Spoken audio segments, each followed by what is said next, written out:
Let us get going. And I am here with Ben Ruegg. How's it going, bro? Good, man. And yourself? I'm fucking great. Oh, or that didn't last long, did it? No. That didn't last long. It's totally fine. There we go. I didn't last very long at all. We talked about maybe not swearing on this podcast, and well done, Scott. You Just because in. maybe if the kids wanted to watch it. Maybe. They can listen to it, and they've heard worse things in music and, other places. It's all G. So, yeah. Sorry, children. Scott, I'm pretty unfiltered, which, Well, that's good. That's why I was like, I do what I can. Bother about it. Let's just talk how we would normally talk. I can. So, I want to start with saying I was having a good listen to Channeled and the music you've made. Right. You definitely are a bit ADD, kind of like me, I feel. But all over the place with the music. Got all sorts of influences and soundscapes going on. Yeah, man, Which I really liked. Because I think I only they sent through the solo stuff and I had a little quick listen. Yeah. A lot of like looping guitars kind of going on and a lot of like the structure felt very, like there's like the sound, like the sonically with the instrumentals kind of keeps the same, and then the lyrics kind of change and go in and out. And then the original like channel, like some big rock riffs. I'm like, man. Damn, the guy throws down. That's why. Thank you, I appreciate that. But that's I like that. I don't because I'm sort of a little bit like that as well. Yeah, so that's why I had to separate it. So Channel hasn't released anything probably since 2020. I think 2022 maybe. Profits and Media was the last thing that we did. I did, and I was in my maybe last day of my first bout of COVID, and so I was locked in a room, and then eventually I got into my back into my own room, and they just released Steven Slate 5.5, and so they had a new sample called Punk, I think it was, that I loaded in one of the loops, and the drums just sounded so great, and I picked up the guitar and I just riffed against it, and then I was like, this is not bad. So then I recorded it, and within 2 hours that song was done. That was it. Like, that's the thing I like about music is it's like solving puzzles. It definitely is. And if like so the solo stuff, which I'm happy to talk about later on, I would really like to discuss some of that stuff too, but simply because I don't really try to do lots and lots of takes. Do you know what I mean? Like it's what, like you mentioned influences, and some of my favorite albums are ones where bands get into the room and they're just playing and they're not listening to every little detail and trying to fix it, because it's like capturing the energy, and that's what Channeled is. It's like Ben Ruegg used to be like that was my name that I released stuff under, and then eventually I kind of just changed into Channeled because Ben Ruegg is a weird name. I love it, but obviously it's my name, so I have to love it, I guess. But you can't. It felt difficult to promote. Right. Do you know what I mean? Yeah, it needed another name to maybe capture people on top of just rather having like a solo artist name. Yeah. Is that kind of on the right track with that? Yeah, like it was. I'd released actually. So we've just re-released some stuff. So before is I think 18 tracks, and so it's a combination There's of a lot. Yeah, a combination of some other releases that we had out on Spotify and whatever, and then I just kind of took all the ones that fit into this mold and then put it into this package called Before, and then there's another group of songs coming called After, which I'll talk about a bit later on, and then there's this album called I Heard Penelope Sing, which came out in 2020. Yes, I've listened to that one. Yeah, that one is, as you like, that's the one that's probably the styles are all over the place in some places. I like it. Yeah. Oh, we think it's probably as a group, because we kind of wrote some stuff together as opposed to all the other stuff is kind of me writing. But yeah, we have Brandon, who's also in the Boondocks, that plays drums for us. He used to be one of my music students. Oh, small world. Yeah, yeah. And then we have Michelle, who I've been playing with since 1998, who plays bass, and Matt, who I used to work with at a previous school, who plays lead guitar. And so when the music was like, when I was trying to get it to go live, instead of just using the backing tracks, I asked people that I knew that were good musicians, and we asked Brandon if he would come and play, which he'd left school by that stage. And he's like a mini Dave Grohl, and he really fell into it, and we worked really well. And so during that period, we kind of practiced and gigged a lot. So I Heard Penelope Sing, I think, is kind of like it's like we left that one alone because there's nothing. I don't feel like there's anything to change. But the other stuff was just a repackage. Here you go. This is what before sounded like. And the reason the other one is called After is because in 2020, we were meant to have released that, had like a release party, and we didn't, because that week I had a seizure which almost took my life. Oh my gosh. Yeah, it's crazy. So it was like 13-year wedding anniversary. It was the 23rd of November, and I ended up in hospital and probably should have died, but didn't, because my next door neighbor was a paramedic and his wife was a nurse, and they typically are working that night, or like working at nights, but that night they were there, and my wife went over and got them. And so after that, the music kind of went down this different path for me. It felt more, I'm not going to say spiritual, but it had like a different feeling. I was actually about to say that. I listened to some of the lyrics. I can't remember exactly come to mind straight away, but when I would listen to it and listen to sonically, I'm like, this is a bit more than just like having a whinge, you know? Like, Right. you know, like some of the music, you know, like we're writing kind of more deeper stuff, you know, some people will kind of, it just sounds like it's about a girl, or it's about, you know, Right. insert love story. But then I listened to some of because it's 2021 this happened. 2020. 2020 this happened. So I listened, when I listened to like Penelope, like that album, and I was like, oh, like I feel like there's something quite big happened here. That story about the name of that. So the original album was called Channeled, and that was Channeled, like just Channeled, it was just a self-titled. That was before I even had a band. I'd written that, released that, done it all at home, mixed it and mastered and everything, and then played a couple of shows live, but like 2 nights back to back, just with the backing tracks without the guitar, some of the guitar, and then my vocals. And my mate came to see me, and he's like, "You need a band. Like this sounds really big. Imagine if you had a real drummer with you on stage and things like that." And so we turned it into that. But anyway, I heard Penelope sing. Actually, I'm a hardcore nerd, so I love board games and things like that. Cool. And I had some friends in the States, and I'd sent them a demo of a song that I hadn't. It's not. I think it may have been released. But anyway, long story short, he went to go pick up his daughter from Girl Guides, and he could hear like everyone in this like hall singing, and they were singing a demo of a song because they loved the chorus so much. And he told me the story, and I was like, "Dude, what's your daughter's name?" And he's like, "Penelope." And I said, "I'm gonna call my next album I Heard Penelope Sing." Oh, so nice. So I did that. But actually, the funny thing is that story. I try to like conceptualize things. You know, every band says that, but the Penelope in that story is the inner voice that we have. So the first track I heard her sing, it's kind of like setting it up, and then it's not really a story, it's just a collection of songs. But ultimately, by the end of it, what I'm trying to say is that we've all got some inner voice that we either want to pay attention to, and if we don't, then that's fine. But sometimes if you do follow that inner voice, it leads us into like some pretty neat, gnarly places.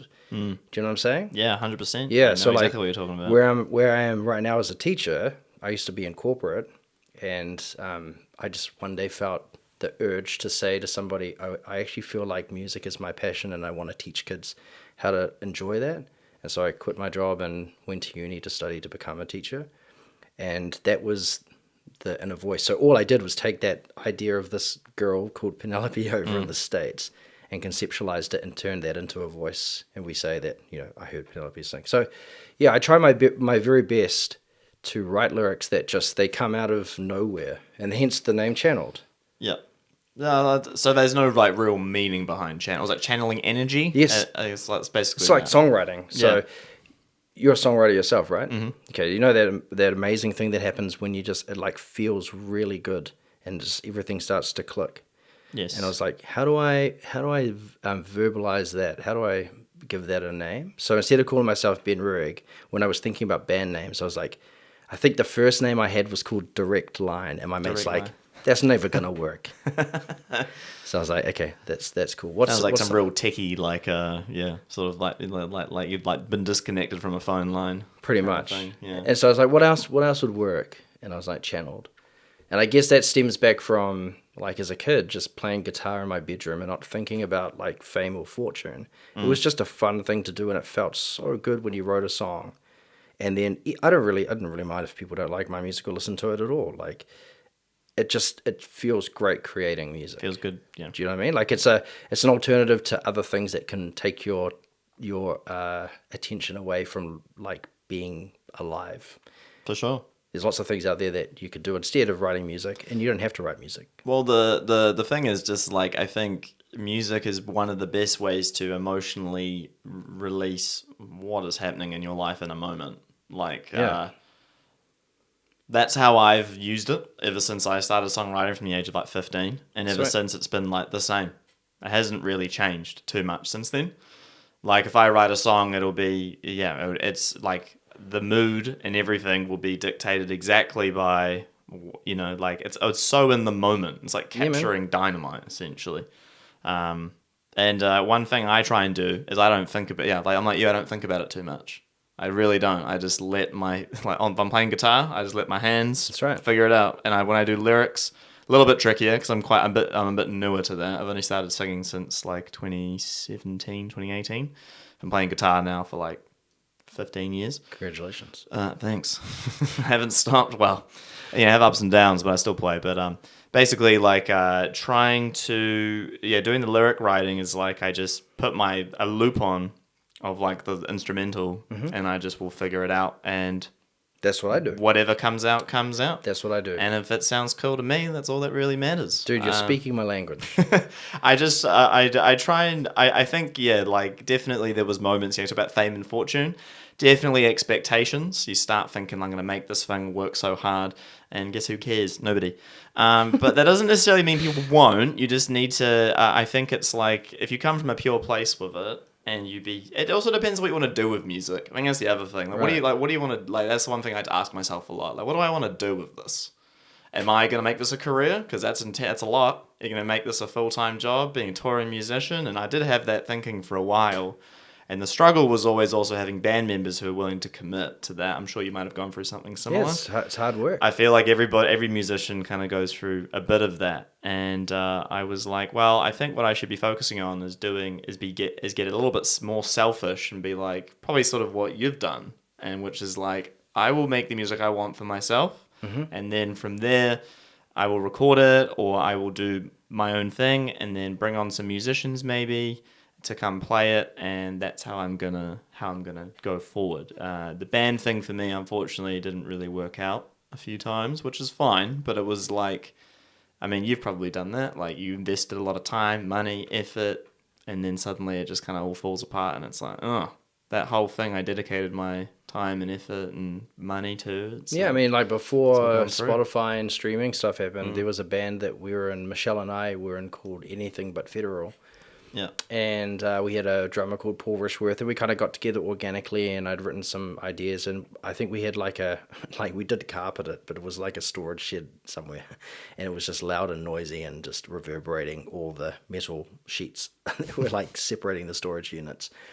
And we ended up getting like a record label or like a record deal to record an EP. And we went to a studio and we recorded that. We were feeling real good. And then we had Music on the Rock and we had RCD and JB Hi-Fi. Wicked. And we were like, man, this is it. But the funniest thing happened to me. I just didn't feel like, I just felt weird. It was kind of like, I thought maybe that was going to be I actually didn't know what to expect. Right. Like, everyone says that, you want to be successful and then you get it. But then what next? And then what happens if you lose it? Are you going to be unhappy? Does that define everything you've done musically? Right. Yeah. So I've kind of changed my mindset around it, and I just keep putting myself back into the room as a kid. And it's like, I really enjoy just playing and making music. So my favorite thing really is, I mean, I don't really follow too much about how many followers we have on Spotify. It is nice to be like, yo, we got this many. But really, when we play a live show, if we have one person come up to us at the end and be like, man, that song resonated with me, I'll be like, I'm grateful, thank you for that, and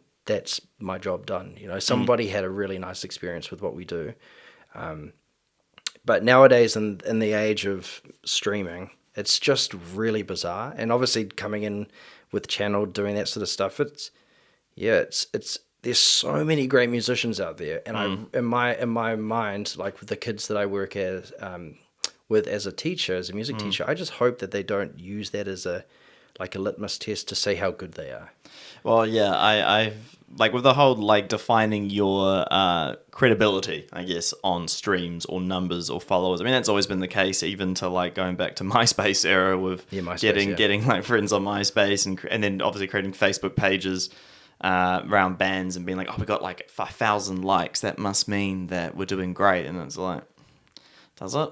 Exactly. And so then when we had that experience with Anything But Federal, I mean, I remember someone calling me. It's like, "Yo, you got to turn on your songs on the rock," and that was awesome. It was like we did it. Like that was one of the goals that we had. We never really went touring. The band kind of like fell apart naturally as I went to university to study to become a teacher. I just didn't have time. We wanted to start a family and things like that. And I wasn't upset about it. It just kind of happened.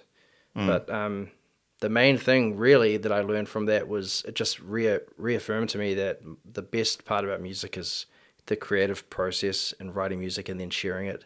And I always say this to people, you should always listen to your own music and enjoy it. If you don't enjoy it, what are you doing? What are you doing? Oh, I love listening to my music. Yeah, there's nothing wrong with that. Great. It's not narcissistic. It's like you write it because you want to listen to it. I agree with that. I'm big on that, especially like when I went to the studio with Zoran and I recorded some stuff, and then we found these really good using like Omnisphere and like getting all these nice synths, and I'm just like, oh man, this sounds great. And sometimes I would just solo the synths. I don't even want to listen to the song. I was like, man, what band?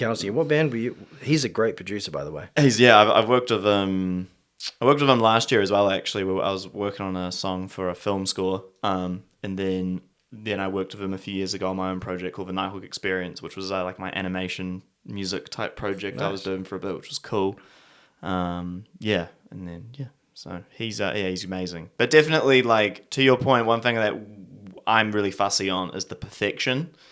But that also takes a lot of takes, lots of like listening, referring, changing, and sometimes you end up almost losing the essence of a song. It's like that. I think I talked about it before on here. It's like that that meme of like that guy who's like a skeleton on the desk being like, "It's almost done." Yes. Oh mate, and it's not. It's like but it gets like that. But then you're like, yeah. Suddenly it's like, oh, we're just doing like a keyboard, and guitars, bass, vocals, and some drums and bits and pieces. Oh, we've got 70 tracks. It's like what the fuck? And then you have a folder full of like final one, and then it's like at the end final version 35 because you've like tweaked it or whatever.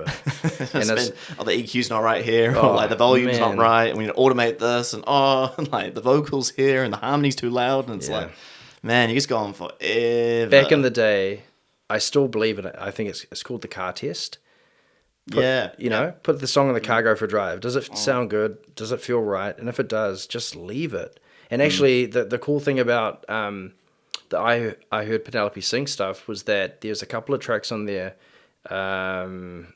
One is called When You Just Can't Turn the Volume Down, which is probably one of my favorite tracks, and it's one that we play live and just goes hard. Awesome. And I just remember like writing this, like the riff, the idea, which is like it's kind of like a Lydian sort of thing, and then I just wrote the lyrics and didn't really think about it. Like you just let it come out, and then you can interpret it however you want, or you can make up some story about what it is. So like the song is actually about turning the volume down on a stereo. Yeah. No, I'm just kidding. Okay. It's not actually. I was going to say it's not. That's a metaphor. No, yeah, that's right. I don't actually know, but as you mentioned before, and I think this is one of the neatest things about songwriting is sometimes you write stuff and then you read it and then you go, there's actually a message here for me in this song. Yeah. What does this mean? Yeah, that's always the puzzle of figuring out what a song is actually about. I've had that to me quite a few times. And so there's a song called... like a year or two later. Rick Rubin talked about that actually on I don't know, I think it was a Joe Rogan podcast or something. And I found that quite cool. I was like, you don't even know what the song's about sometimes until years later. Yeah, and I love that. I love that. It's like Tool is one of my favorite bands because I didn't understand... Definitely heard that in the music. How to enjoy that until I was... I remember I was on the train... from Meshuggah to Papakura because I went to Papakura High, and I had my cassette player, and I only had Anima, the album there, and I loved Stinkfist, but then I hated the rest of the album. Like Eulogy would be the next track, and then I remember this one day, I had no option, so I just let it play, and then it clicked, and then I was like, holy crap, this song is incredible. And then after that, the rest of the songs kind of like unlocked themselves, and then I understood Tool. And that was it. Once you become a Tool fan, like you become a Tool fan. It's funny because for me with Tool, I got into them in high school. This is just after when 10,000 Days got released, and I really liked the Anima album a lot. Yeah. And then I showed a couple of people about Tool, especially drummers, and then I wouldn't hear the end of it, and I was like, okay.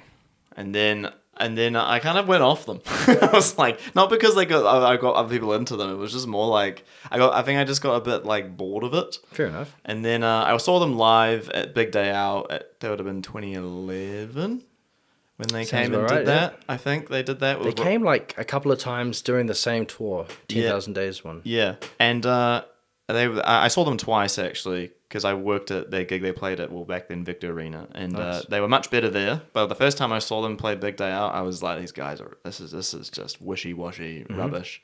And the fans don't help either. I'll be honest, Tool fans, just going to be real about that. Fair enough. I said I never stand, I'm seated. But it was, I was young. And then I listened to it now, and I do enjoy it. It's just sometimes I like music when it's like, I don't know, I quite like I like hardcore punk and metal and stuff like that, and Tool has its place, but I did listen to it a lot, and I'm sort of, when it comes on I like it, but I don't go out of my way to listen to it anymore. Fair enough. As much as I did back then. Deftones is one that has always stuck with me since Deftones are great, like Stephen Carpenter's guitar tone and just his chord sound. So actually the stuff that I was writing after after my seizure, so like I took my guitar up north, and I took my laptop, and I'd taken my Helix, because I use Helix, or both of us actually use it. It's just simpler and easier. And then I just was trying to just write weird things that I haven't done before. And then I'm not suggesting by any means I was writing like Stephen Carpenter, but there was just some voicings that I was doing that I knew kind of were influenced or inspired by. And I think that's, as a teacher, as a music teacher, or just a music lover, I try to get kids to think about, like, go past the, like, the image of the music and listen to it, and then learn from it. Like, learn what they're doing. Images, I guess, like, I don't know if now or before, it's just always been a big thing with music is image. But now it's like, because all the content and stuff, right? Like, it's all social media presence, image, the look, which was always already there before. Right. But I don't know if now it's like turned up even more. Oh, absolutely. It just must be turned up even more than it was before, because I guess because now there's not like one rate, I mean, the rock and hierarchy, like, it's great when they obviously play local music, but most people, I think now, if you're younger, you're like, all right, like, it's cool being on local stations, sweet, but most people want to get more streams, or most people want to get more views on YouTube, or probably, comparatively to getting on a radio station, I think, or getting on a good playlist, potentially.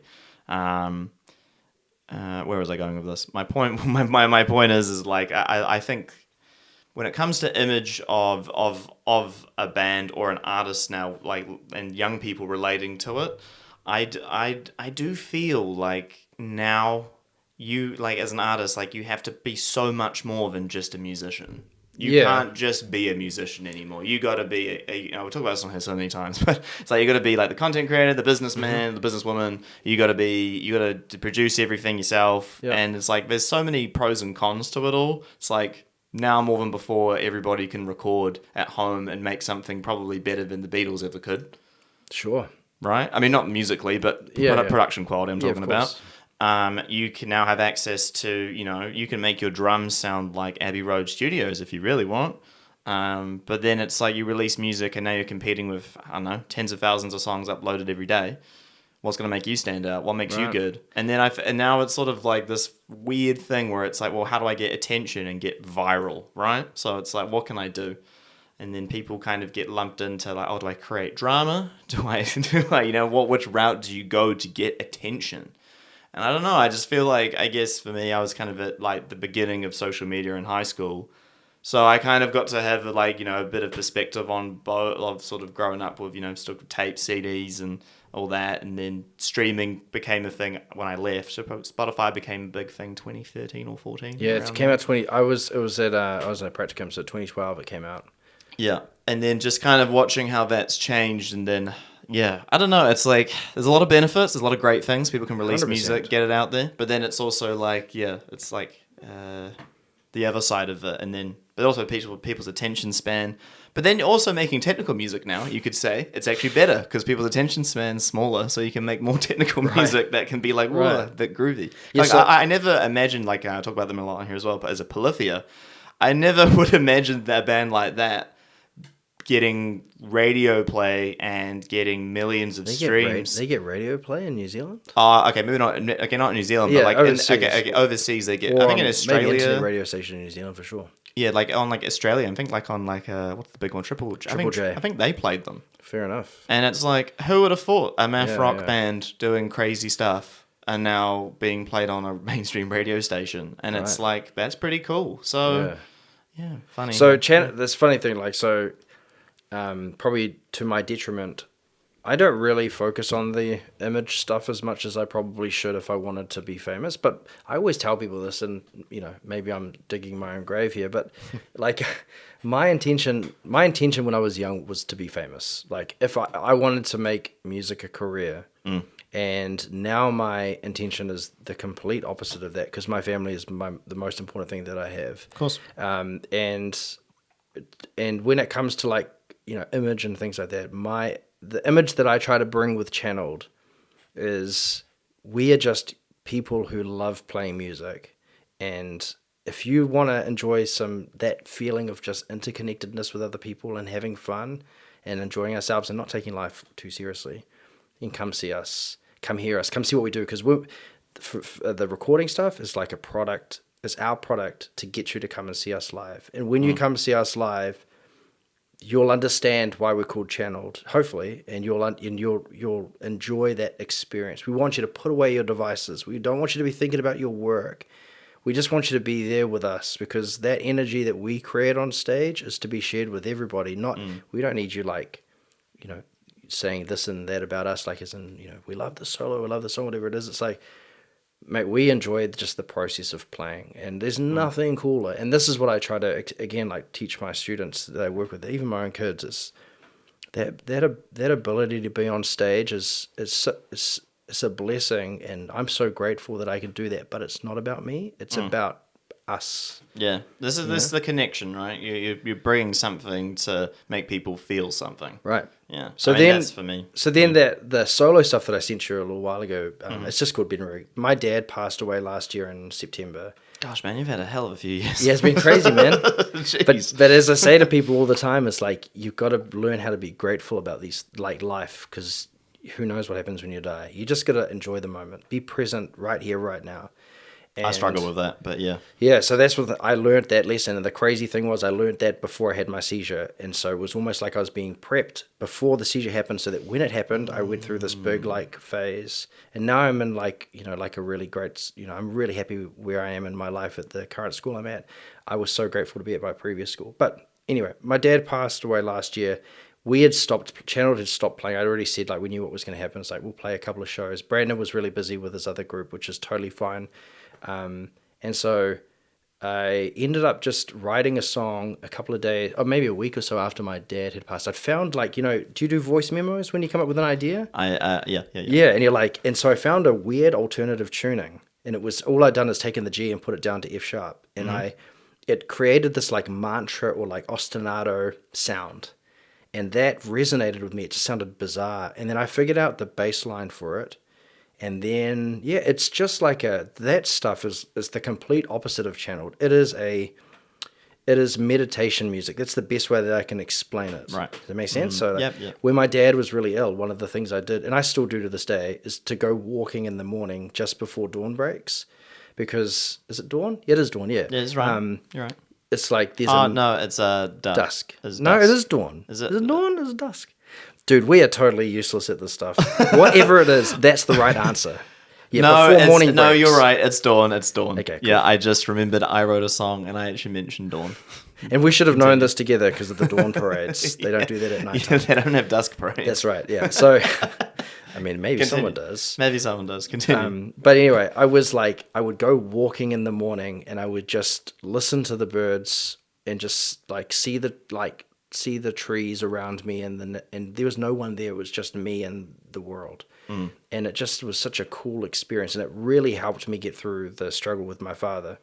And so when I wrote that song, Walking in the Morning, that's exactly what it's about. Like if you listen to the lyrics of that song, which this EP comes out next week, so I don't know when this is going to come out, but 1st of March is when it gets released. Cool. I'll be about like 2 weeks. Sweet. And so that song it's just about that, and the guitar lines and things. That's the main thing. Is just I tell people when you listen to this, it's not channel. Just close your eyes and just just listen to something and focus on that, because there's always like the two guitars are doing the same thing, but in the middle there's this other guitar doing its own thing, and then the bass is kind of playing an ostinato, and the drums. You mentioned on an episode about EZIdrummer. Yeah, I love it. I've just started using Logic Drummer, which is the AI thing. Does EZIdrummer do the same thing? Sort of like it's basically like you get like your riff right, and then it will give you like a few ideas. Does it? Yeah, and then you just kind of like drag and drop, and then I sort of customize it a bit. Oh. And that's kind of how I do it. But I'm no drummer, so EZIdrummer, it's like sweet. Yeah. Saves a lot of admin, a lot of time. And then also, you know, when you write a guitar riff or write something or a bass line, adding drums to it completely changes it. 100%. I'm probably the worst person with that sometimes. Because I'm using Stephen Slate, I'm like either using their sample library of pre-made grooves, dragging and dropping, or I'll program it out. So if I'm dragging and dropping, then sometimes I may not have, you'll notice it. There's moments where it happens where I haven't actually thought about what the kick is doing. So whereas Michelle, who plays bass, she'll come over and she'll record some of the songs, and she'll be listening to the drums, and then she'll be playing to that. She is I'm so blessed to have her in our group. She is one of the best bass players I've ever played with in my lifetime. Awesome. It's hard to find. Yeah. And one who turns up on time as well. Yeah, that's right. Yeah. But anyway, to get it back to it, those three songs are like just meditations as opposed to like structural songs. They're one of the ones. What's it called? The original title was called "They Took It All," and then I changed it to "They Tried," and it's just like a line that's repeated 3 times, and every time the word is changing from "They tried to take it from me," "They tried to take it from you," "They tried to take it from us," and then so 3 different things. And then the ending of that song is just a climactic guitar solo where I just let the guitar be the voice. It's not technical. It's just like a cry. And then the last song, The Turn, this is really fun to do. And I learned this from listening to like Interpol and The Strokes, where they basically have, they've got 2 guitarists, but they're doing different things. Yes. And they don't, they probably do overdub, but there's like one note here and a different note here, and then they kind of clash, but they come together at some stages. That's what that song is. And that's a real cool, like, it slowly builds. And I don't know if you noticed this, but you mentioned influences. David Gilmour is like one of my favorite guitarists, hands down, of all time. I was going to mention like Smashing Pumpkins, Foo Fighters, things like that. Foo Fighters massively. Not Smashing Pumpkins so much? No, I grew up listening to Smashing Pumpkins. Because I can hear a bit of that. Yeah, I'm 40, so like, it's real weird to feel like I don't feel old, but 40 is old now. Like I was talking to the students today, and we were saying, "What year were you born?" And I was like, "So you don't really know who Korn is or Limp Bizkit are?" Or and they're like, "No, who are these guys?" Yeah, it's weird to think that's like old music. I know. It is. It's fun. It's like even funny for me. Like in high school, I look back to even when what was like Lady Gaga, and I'm like there's some people like even like Taylor Swift. Like you mentioned it. I love Taylor Swift, by the way. Yeah, I talk about her a lot. But like a lot of that part, I'm like, oh yeah, like I guess that is like 15, almost 20 years ago now. It's just like shit. She's still going, and she might have the same chord progression over and over again. But you know what? She writes some pretty good lyrics, and she's a storyteller. This Taylor Swift you're talking about? Sorry? Lady Gaga or no, Taylor Swift. I mean, also yeah. like people. I remember this day when I mocked Lady Gaga when I was at university, and I wish I'd never done that, just because I got schooled really quickly on, and this actually switched me from like hating pop music to embracing it more, and that is that she's actually an incredible piano player and singer, and very good singer, talented, very good singer, so talented. And I got to see a bit of that Little Monsters tour she did. God, this is a while ago. That Little Monsters tour she played that was at Spark, but back then Victor, and that stage production was just. I've never seen anything like it. And she had a live band, Yeah. Does she come off the rails? And what I mean by that is she, like some of these artists are just like on the click the whole time. And as much as I love that, I love it when they I don't know if she was on a click the whole time. Yeah, it's the band I saw that where it was not good was 21 Pilots. Oh really? I saw them live. And it was just 2 to a click. Right. And there was too many backing tracks. Oh, right. Like, too much. It was like the drummer and then the guy who raps and sings and plays a bit of bass. Right. But there's, like, crap loads of synth, heaps of backing production. I'm like, come on, guys, like this. I don't know, in my opinion, I'm like, this is a big arena tour you're doing, and it's like listening to. I can just turn on your song. That's kind of what it felt like. Yeah. I don't like that. Well, that's why Channeled became the band, because my mate told me the same thing. He's like, dude, I could just go home and press play. Yeah. You know, what makes it worth seeing? And yeah, it's like having like not being afraid of like making mistakes. One of my favorite bands is Shikari. They're amazing. They do everything. British as well. British group. Yeah, British group. Yeah, but they do all genres, Yeah, man. and they're nuts. But they are very raw. Like I've seen them play live and make so many mistakes, and it was hilarious, and it was so much fun. Yeah, and that's the thing. And that's the thing. It's like it's totally fine. I remember I watched them play live. This is actually we played at Zeal, back in and they what song Zeal. was it? They played at Zeal. Yeah. Wow, a few that'd be bands awesome. played there, like Yellow Card played there, and like a few international bands. This is That'd like be so cool. yeah, it was a crazy gig. Yeah. But they played. It was so hot, so much sweat in the venue that all the sweat started, and the condensation started dripping in the gear, and all sorts of malfunctions were going on. And I think they were just like getting really fatigued, and by the end, they just like the guitarist just couldn't get like the starting riff correct. Right. So they did like 4 or 5 takes, Right. and you just see all of them there like, oh. And everyone's just laughing, like, Yeah. what's happening? Like, this is like a professional touring band, but I loved it. I was like, it's just nice. It's like it doesn't need to be perfect. It doesn't need to be No, all and this is gridded what up I and really that. I really miss about music at the moment. And there are bands that like I probably don't know if they'd already do I it. feel like it's there's a bit of a. I've noticed in the local scene at the moment, there's definitely a bit of a change to this. Yeah. I've noticed a lot more kind of raw punk bands, or even I had the young guys on from Where's Jai come on and we talked about their songwriting and how they do it. And it's definitely, they sound like, I listen to them live, I've seen them live, and then their recordings, and I'm like, oh, this is like, yeah, this is cool. It's like, it's not cleaned up to too much and gridded, and I'm seeing a lot of, a few younger musicians now embrace kind of the old ways, but, you know, like not wanting to do the clean, shiny, gridded, overproduced stuff. It's like, well, rather than do 100 tracks, we're just a rock band. We're just going to do like, I don't know. Well, that's what I love The so basics. much about music is that, like, you know, again, Christina Aguilera, for example, the song Beautiful. Most people don't Great know song. this. Linda Perry wrote that song. So she used to be the lead singer of Four Non Blondes. She's an incredible, accomplished singer-songwriter, but she wrote that song, not Christina Aguilera. And when Christina Aguilera sung it, apparently, from what I understand, I'm pretty confident this is true. Maybe first or second take, but she was lying down on the floor in the studio in the dark, and she sung it. And then I think Linda Perry's like, that's it. And then Christina came and was like, no, we have to do it again. She's like, no, that's got everything that you need in this song. And that's the take that we hear to this day.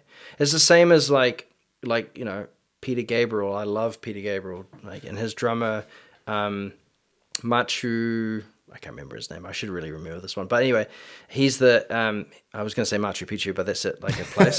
Yeah. Machu Anyway, Picchu. the drummer of Sledgehammer, from, again, what I heard, and I think this is on a documentary, he had come in to be the session musician in France, and, you know, the song was all done except for the drums, and then he went in and he listened to it.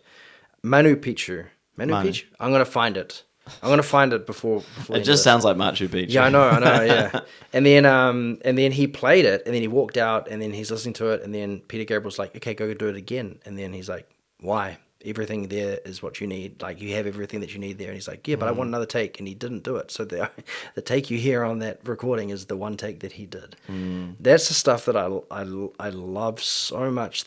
And that's what Rick Rubin's really good at doing. Capturing that. Yes, Yeah. and same with, like, if you look at George Martin with the Beatles, you know, they eventually started to muck around in the studio, but again, some people don't know this, and maybe I'm telling fibs, but I believe the very first Beatles album was recorded in 8 hours, and if you listen to, it was all in That's so together in a quick. room. Yeah. Oh, okay. Yeah, Right, and if right. you listen Live recording.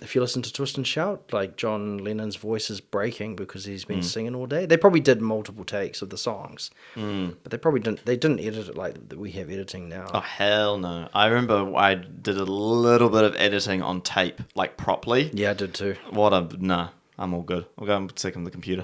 Yeah, I went to SAE and did some study there. Yeah, I did. I went to SAE as well. Oh, nice, yeah. Yeah. Bingo. But I remember trying doing a little bit, and I was like, nah, I'm good.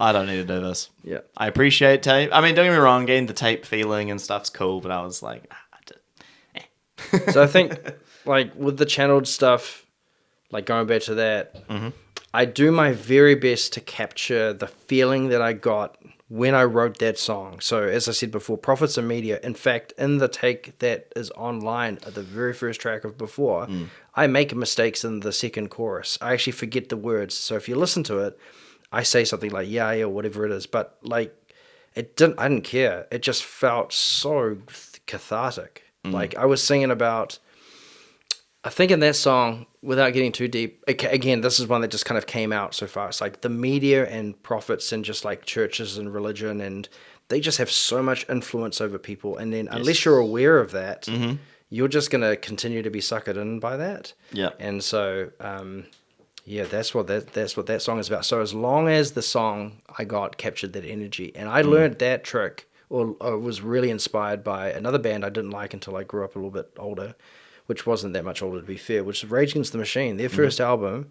Amazing. Yeah, like I think I'd heard Amazing album. Bullet in the Head, and I didn't like it, and I just thought it was just like, it was rap, and I didn't like rap when I was young, and now I'm a huge hip hop head. So, but if you read about who produced that album, which is, I think is he calls himself Gareth, and I think Brendan O'Brien did the second album, which is Evil Empire, right? Yes, yeah.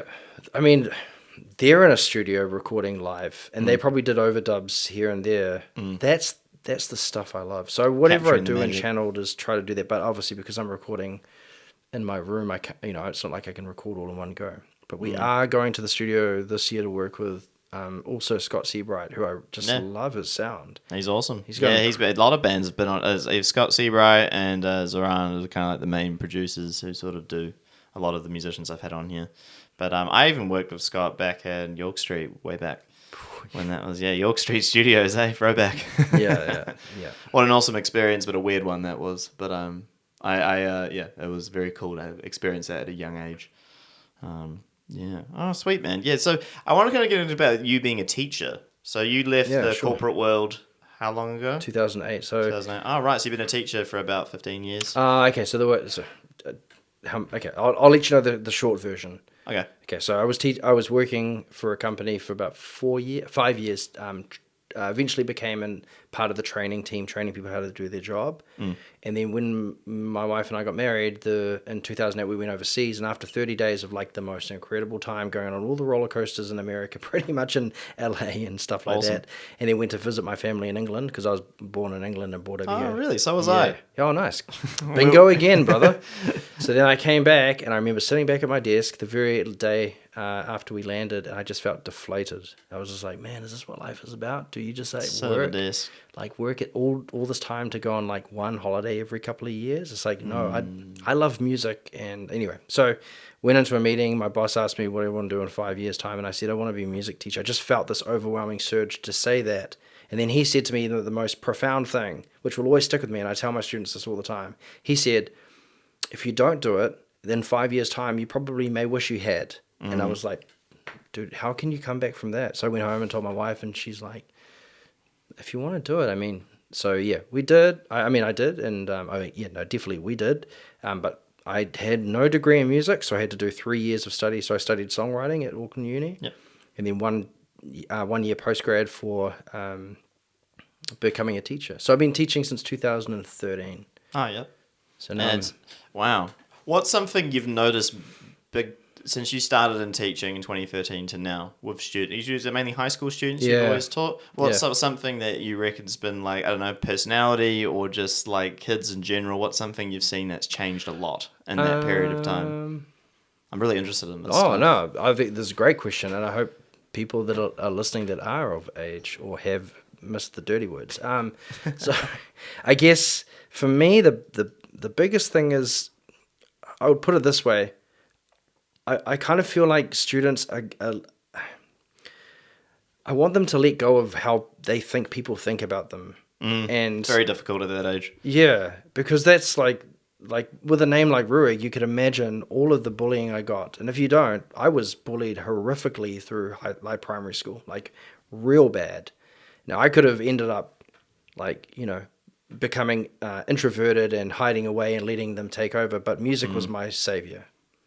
And so what I'm seeing is students once they find that, like, it doesn't matter, I like this song, this is my idea. Like, I really love Scott and Brandon are doing, because like Boondocks are cool, yeah, yeah. I worked with Scott. Like, Scott kind of was like towards the end of my tenure. So sorry, beginning of my tenure at my school that I was at before the one I'm at now. Yep. And then Brandon was already there. But I'm so glad to see them doing it, because that's what's most important. I know that they love doing what they do and they have fun. So No, I do. the biggest, and I can tell, the biggest change really for me is just, I guess, seeing how many kids are following that path of not worrying, or because music isn't really a career you can make money off of. Nah. You know, like, if you go in expecting to make money, you're going to be extremely what a disappointed. dumb thing to assume. No, yeah, don't go to music thinking to make money. It's a very weird thing to think that that's going to happen. I guess another change is, and this is probably coming from the fact that there's so much music online. I mean, I don't know what it was like for you, but for me growing up, my mate introduced me to this book called, not book, it was a magazine or pamphlet. It was called maybe Doubleday, and you could like go through and tick boxes of CDs that you wanted to order. So like a tick to order thing. And the thing is when you ordered those, or you went to a CD shop and you bought it, you lived with that music only, really, unless you had radio. So you would study it, and you would read the liner notes of the CDs, yeah. Yeah. I mean, I used to do, yeah. I think I'm in like 10 years after you, so I did have that. But the LimeWire, what did that was like 2007 and 8, like that came in, and all the torrenting. So what is torrenting? Yeah, I know. What is LimeWire? What is that? Yeah. But like I bought CDs for a bit, and like I remember even in school I built myself a CD rack. So My man. I was doing that. But then it just became like, it was all these songs, and it was like I think there was this period of time, talked about last podcast a little bit as well, was like in the 2000s-ish, like there were just these albums that came out with just like one or two good songs, and they're just absolute rubbish for the rest of them. Did. And then that kind of stuffed them up, obviously, and sort of, you could say, almost ended up where we are now. And I would buy some albums, and I'd get so frustrated, like, there's two good songs on here, and the rest of it's just crap. That's how it worked. And then eventually, like, just get like LimeWire and all that. I can download them straight away, and like my computer gets just destroyed, but I get to listen to MP3 Numb Linkin Park. Like, that's what I wanted. Yeah. And I guess that's like one of those things where I'm really passionate about music appreciation, like to the point where I love playing kids music that they don't like, because I hope to God that they like them. So a great example for me is Meshuggah. Like, super abrasive. That's a good time. Absolutely love Meshuggah. Like, Violent Sleep of Reason is hands down probably my favorite metal album of all time, and that's probably a big statement, because someone that knows me will be like, you say that all the time about everything, but it's true. And I can fall asleep to that album. And actually, funnily enough, Wolfgang Van Halen said something. When he did, have you seen the thing? It's like, what's in your bag? And they go to I've seen the show. Yeah. And he pulled out like 3 Meshuggah albums, and he says, I said this before, but I can actually fall asleep to them, and not because it's boring, but because it's like meditation. And I was like, dude, we're in the same boat right now, man. I feel that. And so once I learned how to listen to Meshuggah, I just fell in love with it. So I played Clockworks to just the beginning of it to some of my students, and just the drumming, and I was like, listen to how intense, like how much brain power do you need to be able to play that riff? And if I don't know if you know this, but hopefully you do now. Well, you will now. That album was recorded live. Everyone in that band played it live, and then they obviously took good takes and bad takes, whatever it is. So, yeah, like getting students to break away from, like, I like rap and hip hop. Okay, tell me why you like it. Because it's cool. That's not a good enough reason for me. Or if you want to be a musician, try to think about what it is specifically you like about it. What is it? What really captures you? For me, it was like with like the rock and metal stuff, which captured me. Was always just like, I think it was just the general like frustration.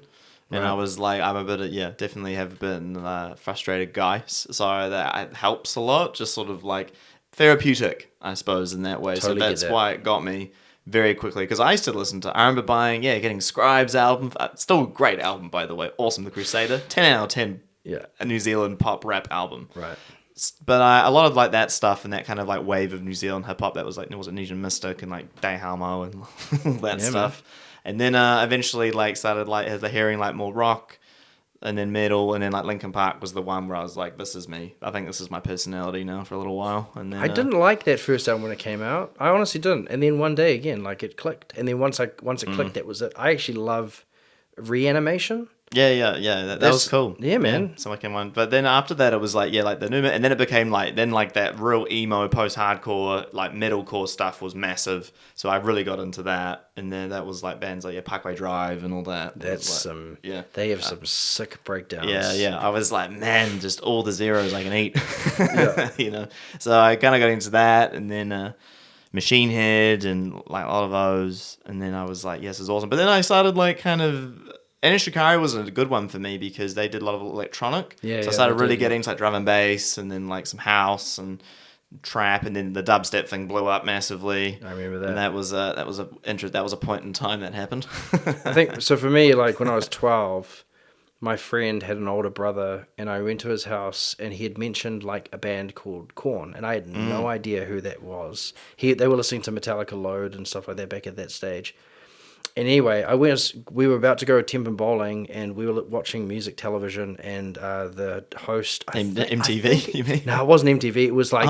It was C4 it was called Juice? Max TV. This is back in like 96, man. Right. It was crazy times. And he said, and coming up soon is Korn. So I remember like going to my mum and dad's like, where's a blank VHS? So I shoved it in the VHS and hit record, and we went Tempin Bowling. And the next morning, as I was getting ready for school, this is when I was like Form 2, so 12, I found the video.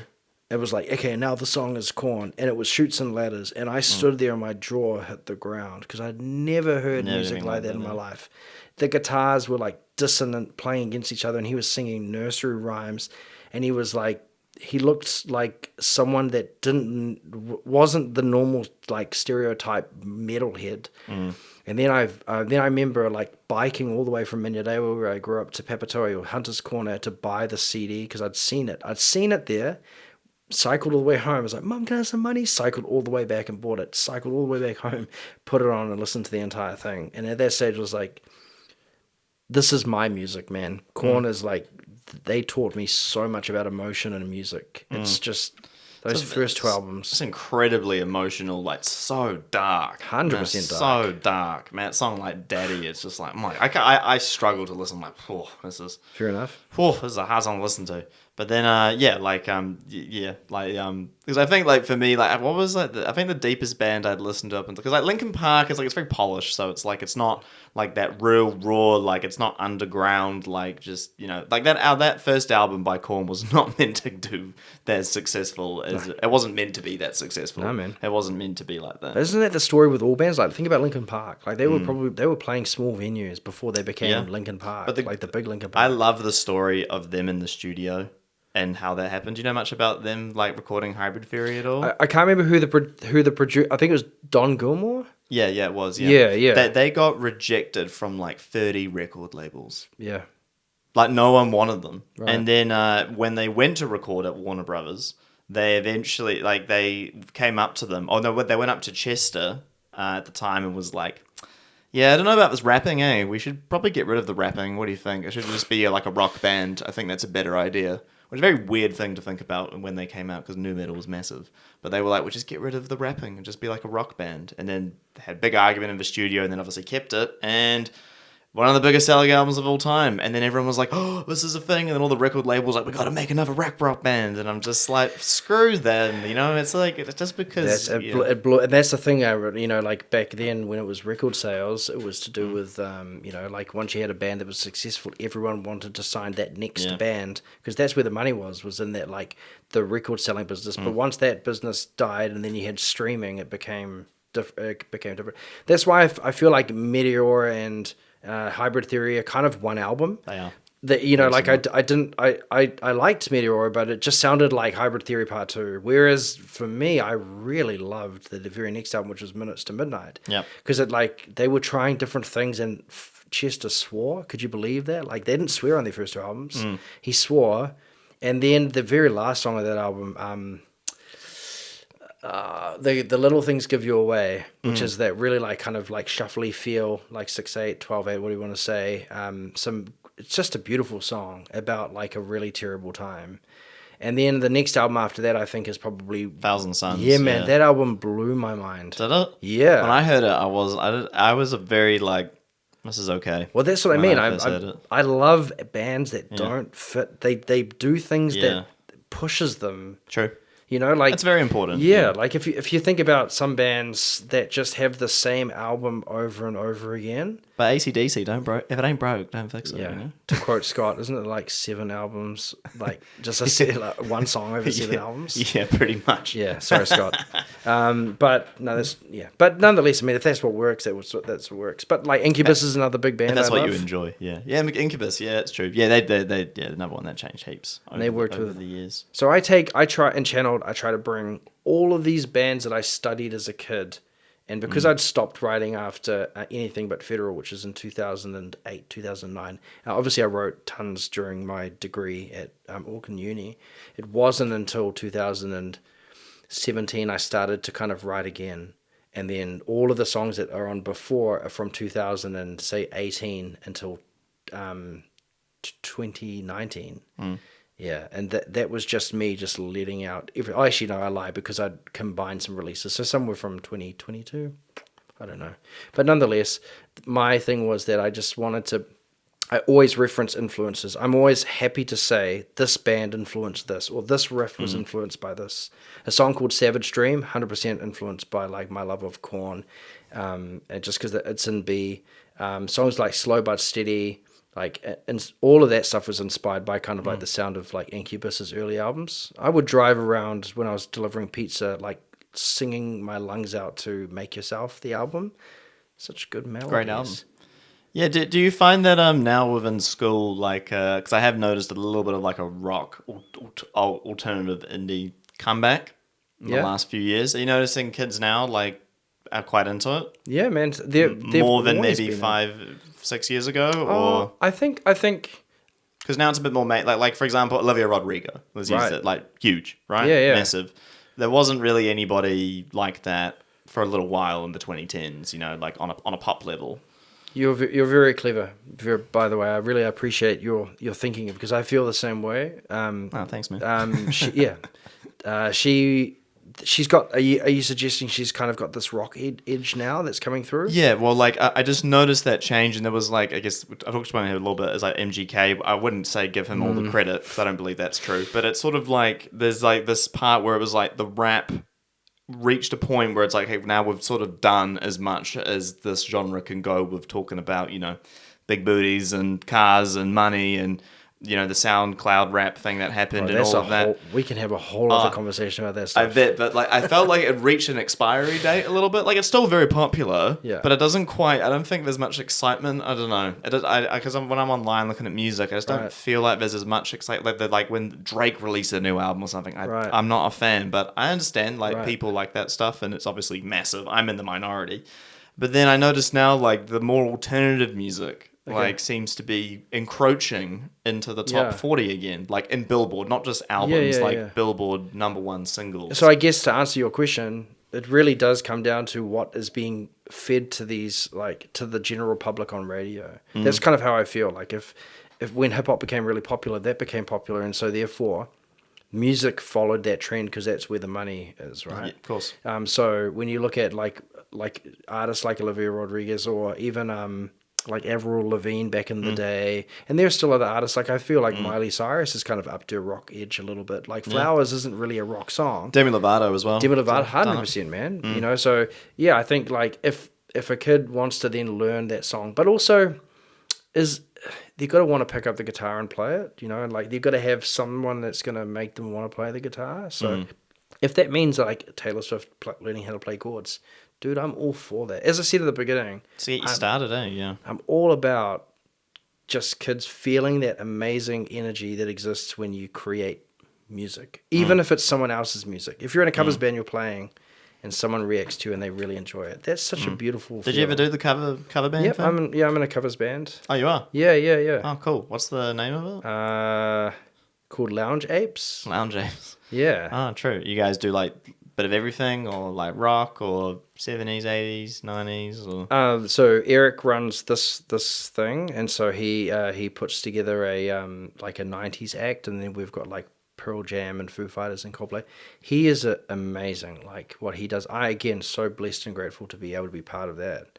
And just because it's just so beautiful to see people have such a great time. And I always, as I say, I've said this many times throughout this chat, it's like, stop thinking about you as being the person that people need to like be like, oh my gosh, you're so great. I don't want that. What I want is the music and the product of the feel, the energy to be that moment, not I don't want to be put up on a pedestal.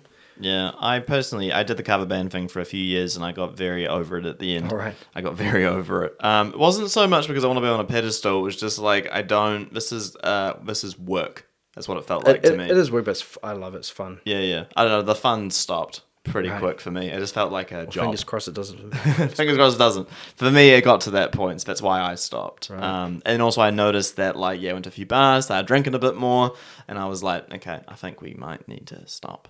Because otherwise I'm just going to turn up and be like, I don't care, as long as I can get through the song, whatever. And I'm like, I'm taking up, it's like, doing the weekends, a 3-hour gig is actually 8 hours, when you do a cover gig, it's not 3 hours, as you know. Yeah, so I'm just like, do I want to be doing this, even though it's a bit of extra money? Nah. One of my favorite things is I play on the worship team at my church, and that is just one of the coolest experiences that you get, because we don't really get much rehearsal. Like we get together on a Thursday night and we run through what songs we're going to play, which is typically like 5 or 6. And a lot of the times I don't really know these songs, and then I become accustomed to them. And then we get together in the morning on Sunday and we go through them again. And we're wearing in-ears and they're stereo, so it just sounds so cool. Like with a helix and everything just sounds great. Yeah. And then we play. And when we play, we sometimes will have an MD that kind of leads us through what we're doing.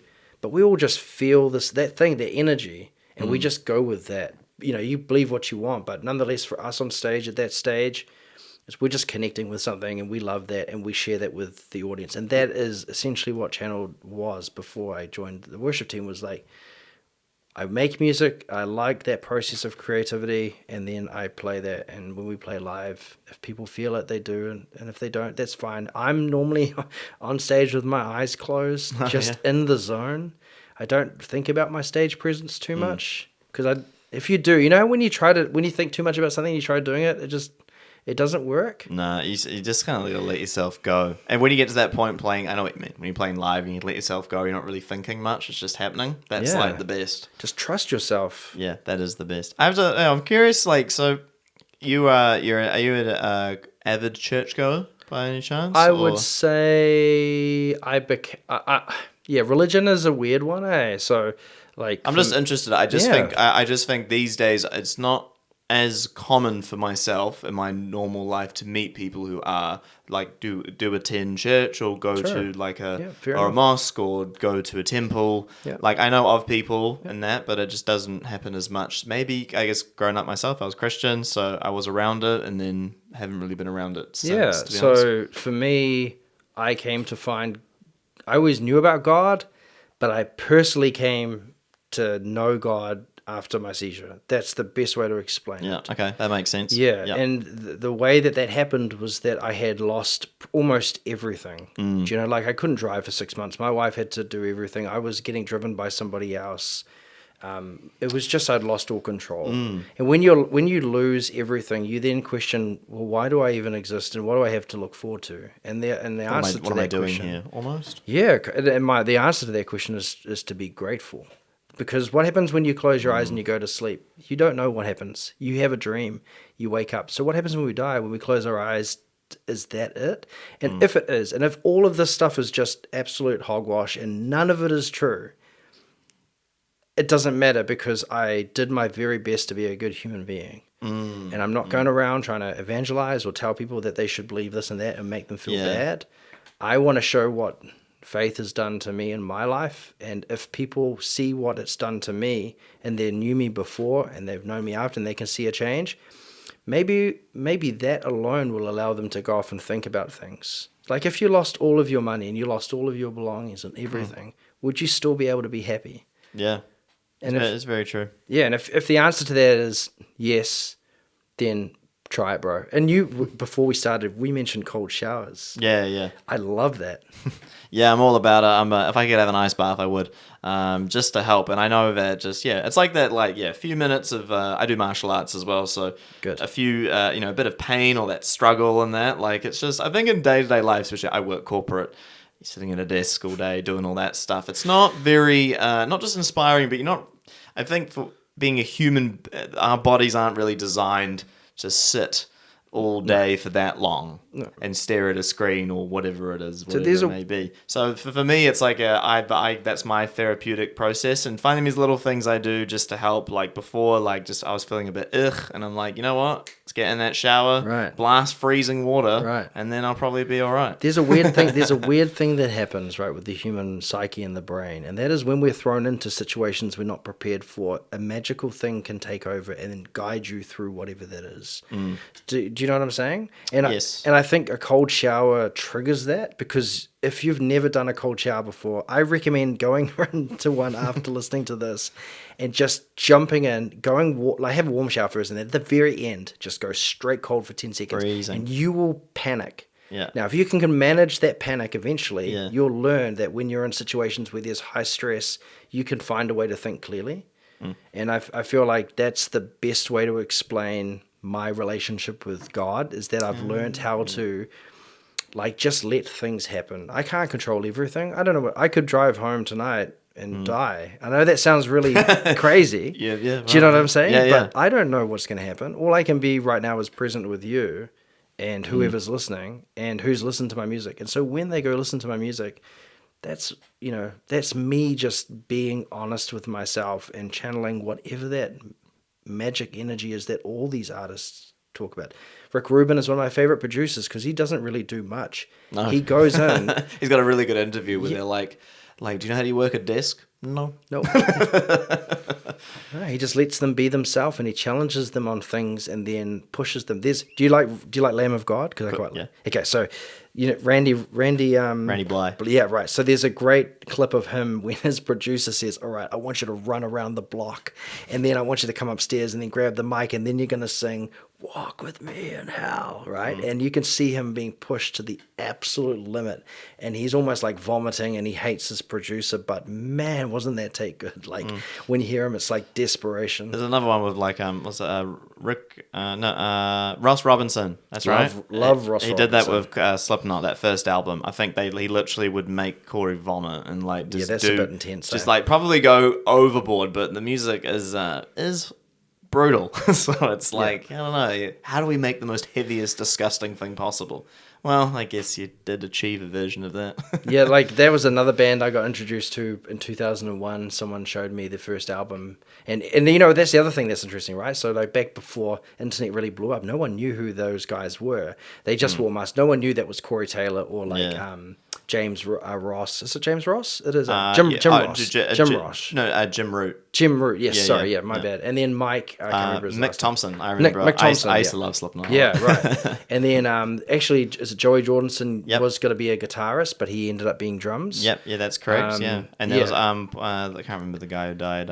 Paul Gray. That's it. He's the bass player. Yeah, because him and Joey were the ones who wrote all the songs. Oh, really? They were the main songwriters of the band. Right. Jim Root didn't really do much. Mick Thompson, not necessarily. The main songwriters were, and Clown, sort of. I think Clown was more Sean, sort of doing Sean the producer role more. I think Right. in the songwriting, but it was mainly Joey and Paul. Those guys were the ones who did pretty much. How old were you when Iowa came out? That came out in 2001. I was very young. Right, man. I remember when that CD came out. We picked it up. We pressed play, and the first song was all that crazy crap.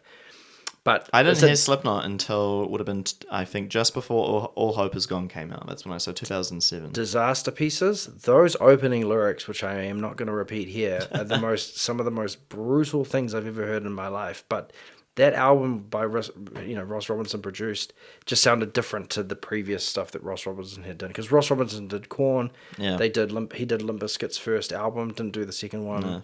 That difference between those two Limp Bizkit albums is crazy. Yeah, man. Different. It's like a different band. They were the biggest thing. Like when Nookie came out, they blew up. Like, I only remember them a bit of the wrestling. That's how I first, I think, heard of them. honestly, do you like wrestling? Because I love wrestling. I just caught it at the time. I'm a UFC fan, but I don't watch too much wrestling. I don't know how much time we have left. Oh yeah, where are we at? Where are we at? We're Oh over yeah, an hour. yeah. We've done good. We've done good. All right, maybe we'll I'll do a few quickfire questions Okay, if go. you want, and Yeah, then sure. well they're sort of quickfire, but maybe not always quickfire. All right, an album what's an album you would have to have on a desert island? If you could only have one album and you're stuck on a desert island, what would it be? Oh man, that's a fantastic question, and I would probably say quite quickly, "Dark Side of the Moon" by Pink Floyd. All right, classic choice. Yeah, it's just I just love. It's just a variety of genres.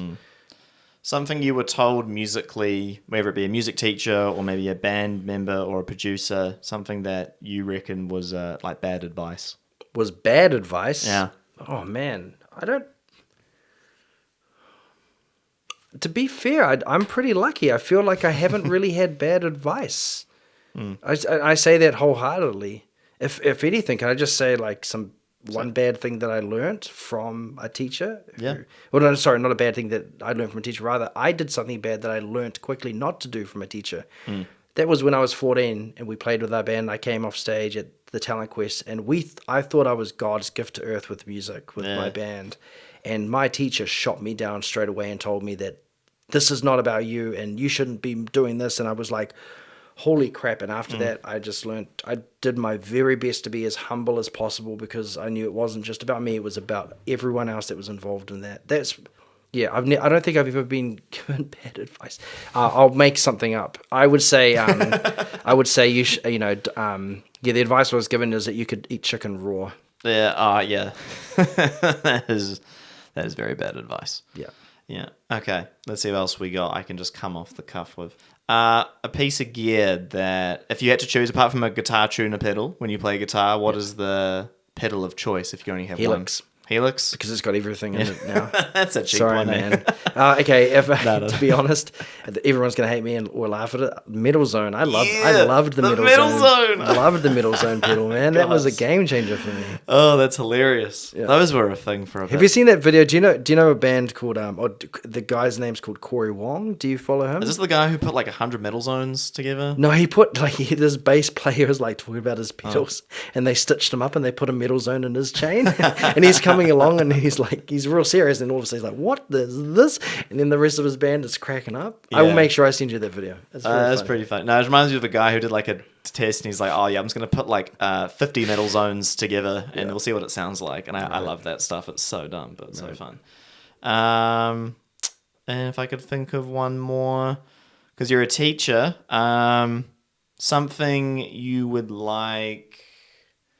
Let's say if you're starting out doing music, what's something that you reckon like a young person should, like you said before, like you should find out what's cool. Sorry, you shouldn't focus on it being cool. You should focus on like what you like about the song. Yeah. If someone's interested in music and wanting to get into it, what do you recommend that they start with? I always tell people this: listen to music that you don't like and try to find out how to like it. Why? Yeah, like go listen to that Meshuggah album that I keep talking about, and you'll just be like, "Nah, this is just noise." But then one day it will click, and you'll thank me for it. Or go listen to like Kind of Blue by Miles Davis, or great album. Go listen, 100%. Go listen to. That was the first album. Also, at the time when I got into electronica music, I got into jazz. Yeah, and that was because of Miles Davis. My man. But then, one last one. Holy, oh man, I just had it and it's gone. Damn it! I hate when that happens. Favorite movie soundtrack. Oh, frack. Favorite movie soundtrack of late, hands down, Oppenheimer. Oh my gosh, yeah, that was can you hear the music? That all the time changes and everything. Yeah, man, that's that. I was just trying to keep up with the movie. It was very quick. Yes, I had to watch it 3 times to really get it. I love it. I think it's great. Yeah, anything that Hans Zimmer does as well, like Time from Inception, that sort of stuff. Sure. If anything, before we go, I would just say that thank you for this opportunity. But more importantly, if it wasn't for my dad and my mum and them like letting me listen to music and teaching me how to use a turntable when I was like 2, I probably wouldn't be sitting here with you right now, and I certainly wouldn't be teaching kids how to appreciate music, and I probably wouldn't be in a band. It may have happened, but man, my dad's influence, parents' influence on my music is just cannot be understated. So I'm forever thankful for that.